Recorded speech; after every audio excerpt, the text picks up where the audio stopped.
Welcome to UroNurse News. I'm Vic Senese, and today we're diving into an important study that sheds light on how intensive blood pressure control impacts real-world patients living with chronic kidney disease.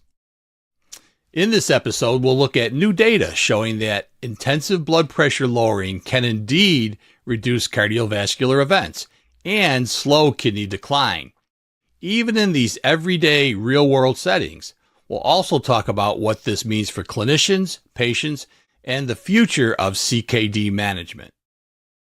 A new analysis confirms that the benefits of intensive blood pressure control is seen in the landmark SPRINT trial, also apply to real-world patients with hypertensive chronic kidney disease, though not without risk.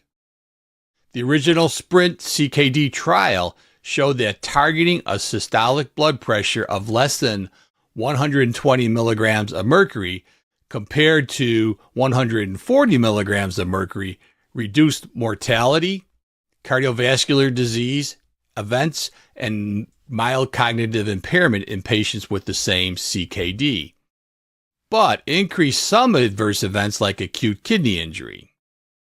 Now, to test these findings in routine clinical practice, researchers applied a predictive model to nearly 100,000 adults with CKD from the Veterans Health Administration and Kaiser Permanente in Southern California.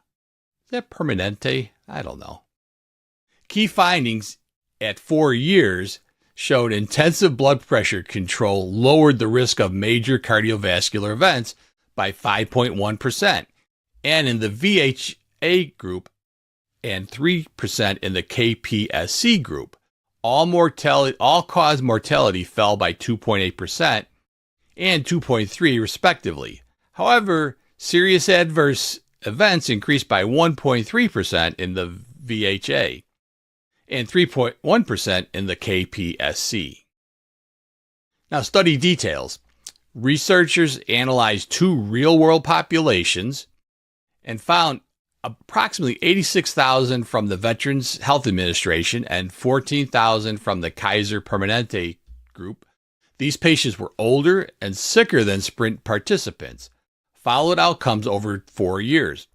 Importantly, patients with advanced CKD, that would be a GFR of less than 30, had a higher risk of harm, including acute coronary syndrome, heart failure, dementia, and acute kidney injury, highlighting the need for individualized treatment decisions.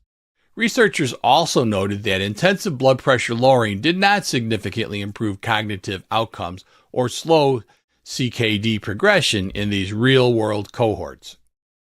This study demonstrates meaningful cardiovascular and survival benefits of intensive blood pressure control in SPRINT-eligible adults with chronic kidney disease, but underscores the trade-offs, especially in advanced disease, said the lead author, Dr. Majula Kurella Tamura. That's your research spotlight from UroNurse News. I'm Vic Senese, bringing you the latest where urology and innovation meet. Stay informed, stay proactive. Hey, wait a second. Tonight at 7 p.m. Central Time on Dr. Jeff Talks About Sex and Intimacy, Dr. Jeff is joined by Dr. Adam Murphy, a urologist and leading researcher in health disparities, to tackle a critical issue: the disproportionate impact of prostate cancer on minority communities, especially Black men. Together, they explore their latest research, the barriers to care, and what can be done to close the gap. Stay tuned for an insightful and vital conversation you won't want to miss. So be sure to go to drjeffsextalk.com to find out how you can watch.